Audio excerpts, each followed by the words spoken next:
पुणे जिल्हा परिषद शिक्षण विभाग ऑनलाईन शिक्षण वर्ग जिल्हा परिषद प्राथमिक शाळा डोंबाळे मधने वस्ती बारामती वर्ग शिक्षक रोहिणी शेलार इयत्ता चौथी विषय इतिहास किल्ले रायगड.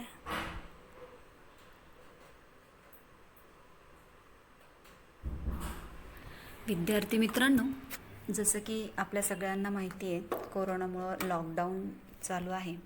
त्यामुळं आपण आज क्षेत्रभेट म्हणून किल्ले रायगड, महाराष्ट्राची स्वराज्याची राजधानी जी आपल्याला पराक्रमाची साक्ष देते, त्याबद्दल माहिती घेणार आहोत. आत्ता जो आपल्यासमोर दिसत आहे तो आहे किल्ले रायगड. ही आहे किल्ल्याची आतील बाजू. महाराजांनी किल्ले रायगड याचीच का बरं निवड केली असावी? कारण किल्ले रायगड हा महाराष्ट्रातील रायगड जिल्ह्यातील सह्याद्रीच्या पर्वतरांगात असून समुद्र सपाटीपासून सुमारे 820 मीटर उंचीवर आहे. मराठी राज्याच्या इतिहासामध्ये त्याची एक खास ओळख आहे. छत्रपती शिवाजी महाराजांनी रायगडचे स्थान आणि महत्त्व पाहून याला आपल्या राज्याची राजधानी बनवली.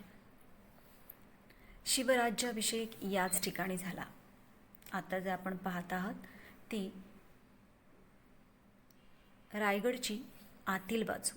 निसर्गाने नटलेला असा हा किल्ला कोकणात वसलेला असल्यामुळं त्याला नैसर्गिक संपत्ती लाभलेली आहे. तसंच निसर्गामुळे त्याला एक वेगळंच गेटअप आलेलं आहे. रायगडावर जाण्याचे 2 मार्ग आहेत. एक तर आपण चालत जाऊ शकतो किंवा दुसरा महाराष्ट्र शासनाने रायगडावर जाण्यासाठी केलेला हा रोपवे. या रोपवेमधून आपण रायगड किल्ल्याचं दर्शन अतिशय मनमोहक पद्धतीने घेऊ शकतो. या रोपवेमधून आपल्याला किल्ला तर दिसतोच, अतिशय सुंदर आणि मनमोहक, पण रायगडाच्या पायथ्याशी असलेलं हे छोटंसं छान टुमदार असं गावसुद्धा देखणं दिसतं. रोपवेचं फायदा म्हणजे ज्यांना रायगडावर चालून जाता येत नाही, कारण रायगड अतिशय उंच आहे, त्यामुळे खूप जणांना वाईट वाटून घेण्याची गरज नाही की आता मला रायगडाचं दर्शन घेता येणार नाही किंवा रायगडावर जाण्याचा अनुभव घेता येणार नाही, तर त्यांनी रोपवेमधून जाणं सहज शक्य आहे. शिवाजी महाराजांनी रायगडाची स्थापना आपल्या स्वराज्याची राजधानी यासाठी केली आणि शिवाजी महाराज यांच्या अनेक आठवणी या गडावर आहेत. राजांनी आपल्या राज्याची राजधानी म्हणून या गडाची निवड केली, तसाच साजेसा असा हा गड आहे. महाराज त्या गडावर अजूनही असल्याचा अनुभव आपल्याला तिथून फिरत असताना येतो. शिवाजी महाराज हे आपल्या राज्याला लाभलेले दैवत आहे. त्यांनी आपल्याला स्वराज्य मिळवून दिले. स्वतःच्या जीवाची पर्वा न करता आपल्यासाठी स्वराज्य म्हणजे स्वतःचे राज्य निर्माण केले. त्या शिवाजी महाराजांना माझे कोटी कोटी प्रणाम. या गडावर शिवराज्याभिषेक झाला. आपला राजा आपल्याला या गडावर मिळाला. आपला राजाची ओळख राजा म्हणून या गडावर पहिल्यांदा झाली. तो शिवराज्याभिषेक या गडावरच झाला. रायगडाने अनुभवलेला सर्वश्रेष्ठ प्रसंग आहे हा शिवराज्याभिषेक. महाराजांचा राज्याभिषेक म्हणजे महाराष्ट्राच्याच नव्हे तर भारताच्या इतिहासातील एक लक्षणीय घटना आहे. 19 मे 1674 रोजी राज्याभिषेकाच्या विधी पूर्वी महाराजांनी प्रतापगडाच्या भवानीचे दर्शन घेतले. 3 मन सोन्याचे म्हणजे 56,000 किमतीचे छत्र देवीला अर्पण केले. गडावरील राजसभेत 6 जून 1674 ज्येष्ठ शुद्ध शके 13 1596 शनिवार या दिवशी राज्याभिषेक साजरा झाला. 24 सप्टेंबर 1674 अश्विन शुद्ध 5 आनंद संवत्सर शके 1596 या दिवशी तांत्रिक पद्धतीने राजांनी स्वतःला आणखीन एक राज्याभिषेक करून घेतला. आपल्याला समोर दिसतोय तो रायगडाचा नकाशा. हा नकाशा पाहून आपल्याला ठरवता येतं की आपल्याला नेमकं कुठं जायचंय, काय करायचंय, काय पाहायचंय. गड प्रचंड मोठा आहे, त्यामुळं न चुकता आपल्याला जे महत्त्वाचे स्पॉट बघायचे ते आपण ठरवू शकतो. त्यासाठी या नकाशाचा उपयोग होतो. नकाशा पाहूनच आपल्याला कळतं गड किती मोठा आहे. तो गडावर जाणं तितकं सोपं नाही आणि एका दिवसात फिरून होणं तर शक्यच नाही. हा आहे रायगडाचा मेन दरवाजा, मुख्य दरवाजा. हा दरवाजा पाहून आपल्याला त्या गडाची मजबूतीची अनुभूती येते. या गडावर जेव्हा सुरुवातीला आपण एंट्री करतो, आत जातो, तेव्हा आपल्याला कळतं की किती मजबूत आहे हा किल्ला. गडावर येणारा प्रत्येकजण या किल्ल्याच्या मजबूतीकडं पाहून थक्क राहतो. म्हणून तर आज पण आपण शिवाजी महाराजांचे हे अनुभव आपल्याला हा किल्ला साक्ष देतो. किल्ल्यावर जाताना प्रत्येक ठिकाणी आपल्याला या मजबूतीची साक्ष येते. याच्यानंतर आपण पाहत आहात पालखीद्वार. शिवाजी महाराजांनीच गडावर महाराण्यांसाठी जो महाल केला आहे, ज्या खोल्या केल्या आहेत, त्या खोल्यातून जेव्हा महाराणी बाहेर जात असत तेव्हा पालखीतून जात असत आणि ते पालखीस आणण्यासाठी हा वेगळा रस्ता, वेगळं द्वार आहे. इथून महाराणी पालखीतून गडाच्या खाली जात असत किंवा कुठून आल्या तर पालखीतूनच त्यांना वर यावं लागत असत. गडावर दिसणारं हे पुढचं चित्र आहे ते आहे धान्याचं कोठार. शिवाजी महाराजांनी गडावर राहणाऱ्या सगळ्यांसाठी, इवन युद्ध सैनिकांसाठी सुद्धा धान्याची कोठारं करून ठेवली होती, जेणेकरून कुठल्याही सैनिकांना धान्याचा तुटवडा पडू नये. युद्ध 2-2, 3-3 दिवस असले तरी कधीही धान्याचा तुटवडा तिथे पडला नाही. तसेच पाण्याच्या टाकीची सुद्धा सोय शिवाजी महाराजांनी अगदी गडावरच करून ठेवलेली होती. आपल्याला आश्चर्य वाटेल की एवढ्या वर उंच किल्ला असताना सुद्धा तिथे पाण्याची सोय महाराजांनी कशी केली असेल. अतिशय सुंदर आपण बघता आहोत. आजतागयत इथे पाणी भरपूर आहे, अगदी भरून आहे आणि त्यामुळं गडावर राहणाऱ्यांना कधीच पाण्याची कमतरता भासली नाही आणि अजूनही भासत नाही. अशी ही पाण्याची टाकी आपल्याला दिसते. गडावरचे हे अवशेष आपल्याला दाखवून देतात की शिवाजी महाराजांची दूरदृष्टी किती भयानक होती. त्यांनी गडावर केलेलं प्रत्येक काम त्यांची दूरदृष्टी असल्याचा अनुभव आपल्याला देतो. ही पाण्याची टाकी, धान्याची कोठारं म्हणजे त्यांनी आपल्या सैनिकांची घेतलेली काळजी आणि दूरदृष्टीपणा ठेवून केलेली सगळी सोय की कधीच या सैनिकांना, माझ्या गडावरच्या लोकांना कमतरता भासू नये याची जाणीव आपल्याला हे सगळं पाहताना नक्कीच येते. पाणी म्हणजे जीवन आणि त्या जीवनाशिवाय कोणी जगूच शकत नाही हे महाराजांनी त्याच वेळेस ओळखलं असावं आणि त्याच्यामुळं त्यांनी केलेली ही सोय आपल्याला दिसून येते. गडावर चढताना आपल्याला गडाच्या भक्कमतेची जाणीव अचूक होते. प्रत्येक पायरी ना पायरी महाराजांच्या पराक्रमाची साक्ष देतात. इथे जो आपण पाहत आहोत ते राणींचे महाल आहेत, राणींच्या रूम आहेत. आपण प्रत्येक रूममध्ये जाऊन पाहू शकतो की किती सुंदररित्या त्यांनी त्या गडावर सुसज्जित केल्या होत्या. त्याच्यानंतर महाराजांनी केवळ आपल्या कुटुंबाचंच नव्हे तर आपल्या सेवेत काम करणारे सगळे मंत्री यांची सुद्धा कुटुंब सदस्यासारखीच काळजी घेतलेली दिसते. त्या मंत्र्यांसाठी सुद्धा त्यांनी गडावरच खोल्या बांधलेल्या आहेत, त्यांच्या निवासस्थानाची व्यवस्था केलेली आहे आणि ती आपल्याला इथे दिसते. म्हणजेच प्रत्येक मंत्री हा एक कुटुंबासारखाच त्यांनी मानला. या पायऱ्या, ही भिंत, हे उरलेले अवशेष आपल्याला कायम शिवाजी महाराजांच्या पराक्रमाची साक्ष देत राहणार आहेत. हे पाहताना आपल्याला भरून येतं की आपण ज्या देवतेसाठी, ज्या देवताची पूजा करत आहोत, ती देवता अजूनही आपल्यात असल्यासारखी वाटते. म्हणजेच आपले शिवाजी महाराज आपल्यात असल्यासारखे वाटतात. आपल्याला पुढे दिसत आहे ते शिवाजी महाराजांचे दालन.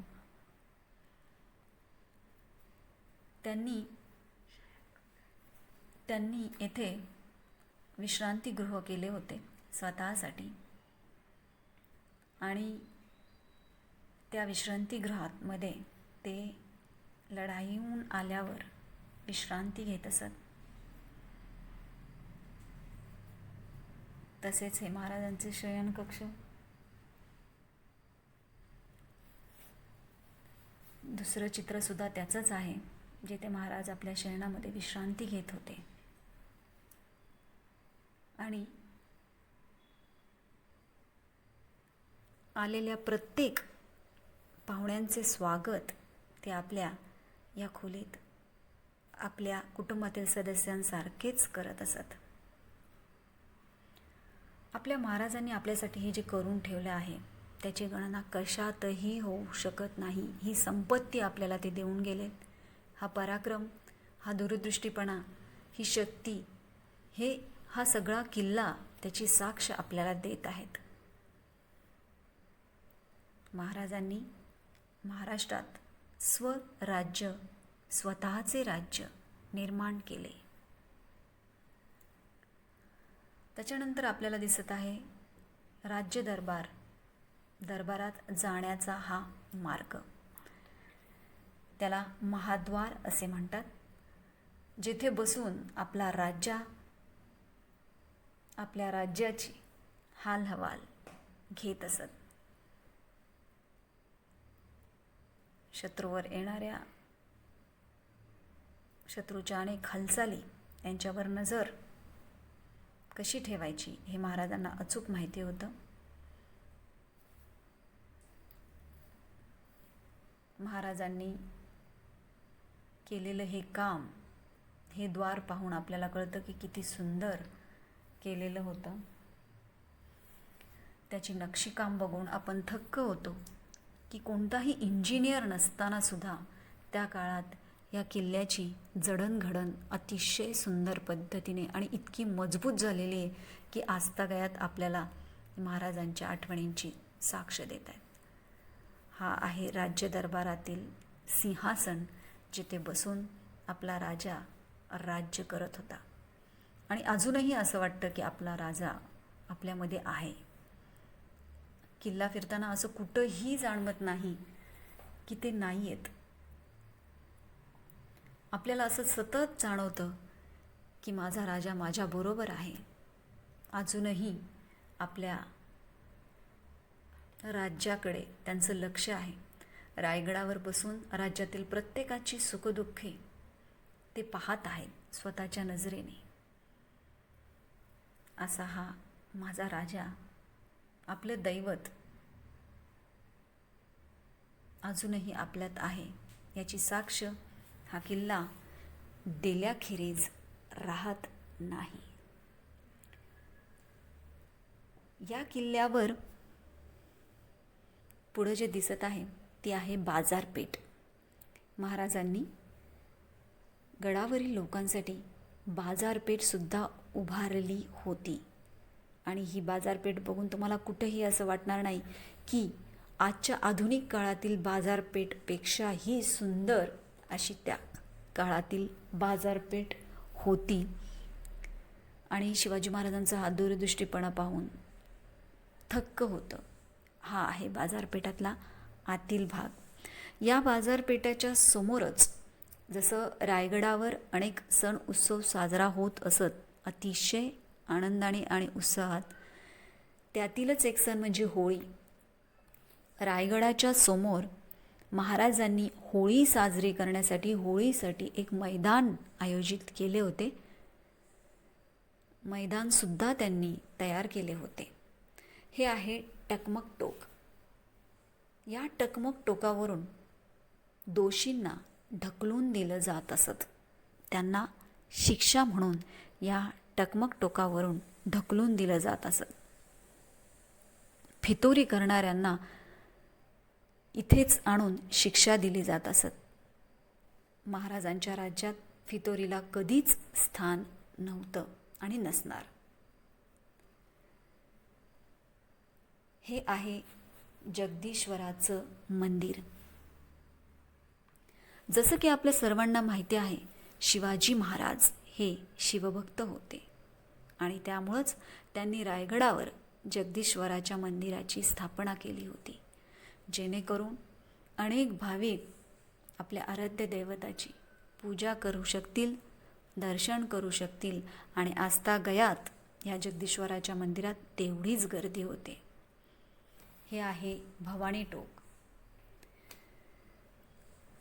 आपल्या महाराष्ट्राची कुलदैविता भवानी माता यांचं मंदिर शिवाजी महाराजांनी रायगडावर स्थापित केले आहे. जसं की आपल्या सगळ्यांना माहिती आहे, भवानी मातेच्या आशीर्वादामुळंच स्वराज्याची स्थापना करण्याची ताकद, शक्ती शिवाजी महाराजांना मिळाली. त्या भवानी मातेचं हे मंदिर, या भवानी मातेनेच आपली तलवार देऊन आपल्या राजाला आशीर्वाद दिला होता की ह्या महाराष्ट्राच्या राज्यात स्वतःचं राज्य निर्माण करावं. या भवानी मातेचे भक्त म्हणून शिवाजी महाराज कायम ओळखले जात होते आणि ओळखले जाणार. त्यांनी दिलेल्या या आशीर्वादामुळंच शिवाजी महाराज स्वराज्याची स्थापना करू शकले. स्वामी तिने जगाचा आई विना भिकारी, ही म्हण सगळ्यांना माहिती आहे. आपल्या मुलाला घडवते ती आई. जिजाबाईंनी शिवाजी महाराजांना घडवलं. त्या मातेला माझे कोटी कोटी प्रणाम. या मातेनी आपल्याला स्वराज्याचा राजा दिला. त्यांनी स्वतः त्यांना घडवलं. जसं आपलासुद्धा पहिला गुरु आपली आई असते, तसेच महाराजांचा गुरु देखील पहिला त्यांची आई जिजामाता, आपल्या राज्याची राजमाता जिजामाता होत्या. आणि ही आहे आपल्या राजाची समाधी. ही सुद्धा रायगडावरच आहे. ह्या रायगडाने आपल्याला सगळं दिलं. आपला राजा आजसुद्धा तिथं बसत आहे या समाधीच्या रूपात. अशी ही समाधी. या समाधीमुळं आपण अजूनही आपला राजा आपल्यात असल्याचा भास आपल्याला कायम होत असतो.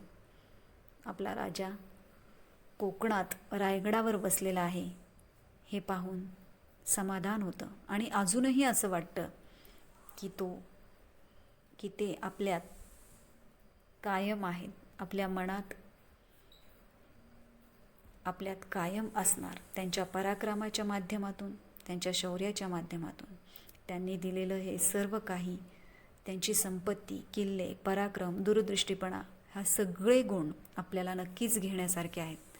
विद्यार्थी मित्रांनो, कोरोनाच्या या काळात लॉकडाऊन असल्यामुळं तुम्हाला ह्या ऑनलाईन रायगड क्षेत्रभेट दिली आणि मला अशी अपेक्षा आहे की तुम्हाला ही नक्कीच आवडली असेल. त्यामुळं थँक्यू सो मच. धन्यवाद.